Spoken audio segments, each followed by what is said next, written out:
Assalamualaikum warahmatullahi wabarakatuh. Perkenalkan, saya Hani Afriani dengan NIM 08061282025037. Pada praktikum analisa farmasi kuantitatif, kali ini saya dan rekan-rekan saya akan menjelaskan mengenai asidi alkali metri. Perkenalkan, nama saya Zilzila, NIM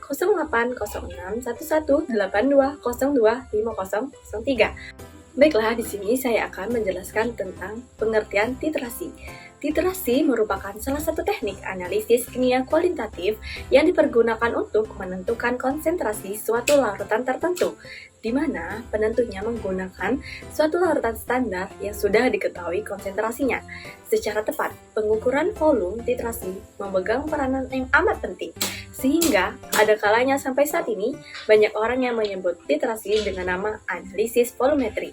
Selanjutnya, asidi dan alkalimetri ini melibatkan titrasi basa yang terbentuk karena hidrolisis garam yang berasal dari asam lemah atau basa bebas dengan suatu asam standar, dan titrasi asam yang terbentuk dari hidrolisis garam yang berasal dari basa lemah atau asam bebas dengan suatu asam standar atau alkalimetri. Titrasi asidometri adalah menentukan konsentrasi suatu larutan basa dengan menggunakan larutan asam sebagai standarnya.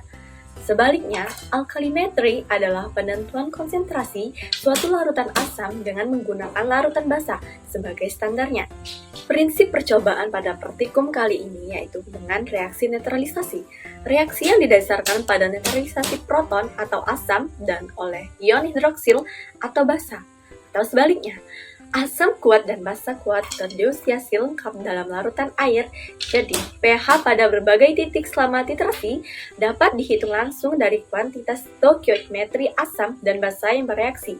Perubahan besar pada pH selama titrasi digunakan untuk menentukan kapan titik kesetaraan itu dicapai. Untuk menentukan titik akhir titrasi digunakan indikator banyak asam dan basa organik lemah yang bentuk ion dan bentuk tak terdisosiasinya menunjukkan warna yang berlainan. Molekul-molekul semacam itu dapat digunakan untuk menetapkan kapan telah ditambahkan cukup titran yang disebut dengan indikator tampak atau visual indikator.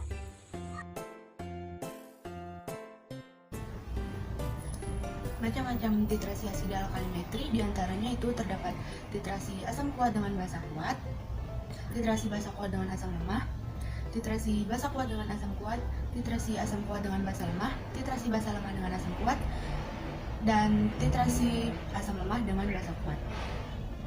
Yang pertama itu ada titrasi asam kuat dengan basa kuat. Dalam titrasi ini, zat pentiter yang digunakan adalah basa kuat. Untuk daerah perubahan pH drastis yaitu 4-10, pH titik ekuivalen yaitu 7, dan indikator yang dapat digunakan diantaranya ada metil merah, bromtimol biru, dan fenolftalin. Selanjutnya yaitu titrasi asam kuat dengan basa lemah. Dalam titrasi ini, zat pentiter yang digunakan adalah basa lemah.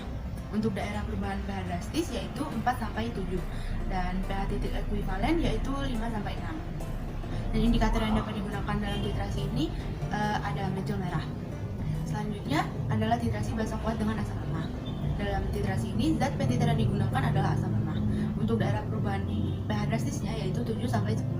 Untuk pH titik ekuivalen yaitu 8-9, dan indikator yang dapat digunakan dalam titrasi ini adalah fenolftalin. Hai semuanya, nama aku Salsabila Putri Amari. Di sini aku akan menjelaskan mengenai indikator serta kurva dari titrasi asidi alkalimetri. Indikator titrasi asidi alkalimetri atau disebut juga indikator asam basa atau indikator pH. Nah, indikator ini merupakan suatu zat yang digunakan sebagai penanda dari titik akhir titrasi. Jadi, kalau indikatornya berubah warna, maka titrasi sudah mencapai titik akhir.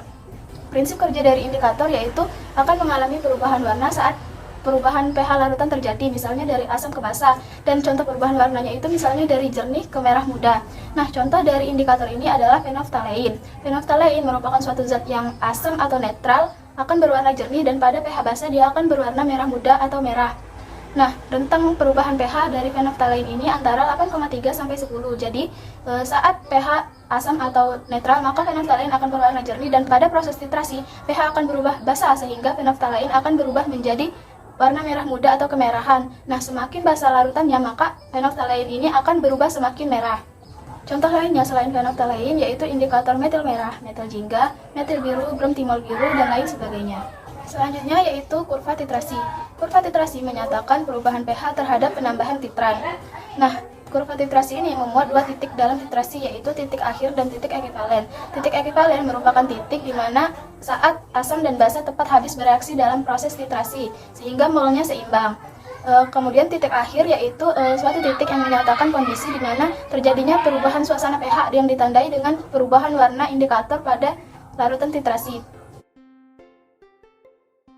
Kesimpulan dari praktikum percobaan kali ini, yang pertama, titrasi asidimetri adalah penentuan konsentrasi suatu larutan basah dengan menggunakan larutan asam sebagai standarnya. Sebaliknya, alkalimetri adalah penentuan konsentrasi suatu larutan asam dengan menggunakan larutan basah sebagai standarnya. Yang kedua, titran adalah larutan standar baku yang diketahui konsentrasinya yang diletakkan di dalam urat. Titrat adalah larutan yang akan ditentukan atau dihitung konsentrasinya yang dapat ditempatkan di dalam air lamir. Sedangkan titer adalah larutan untuk mentitrasi. Yang ketiga, NaOH dan asam oksalat terjadi reaksi sempurna. NaOH atau basa kuat dan bereaksi dengan asam oksalat atau asam lemah, membentuk garam yang bersifat basa. Dari reaksi antara basa kuat dan asam lemah itu akan lebih mudah diamati titik akhir titrasinya. Yang keempat, digunakan indikator untuk mengetahui titik akhir titrasi dari proses titrasi yang ditandai dengan perubahan warna atau bening menjadi berwarna merah muda.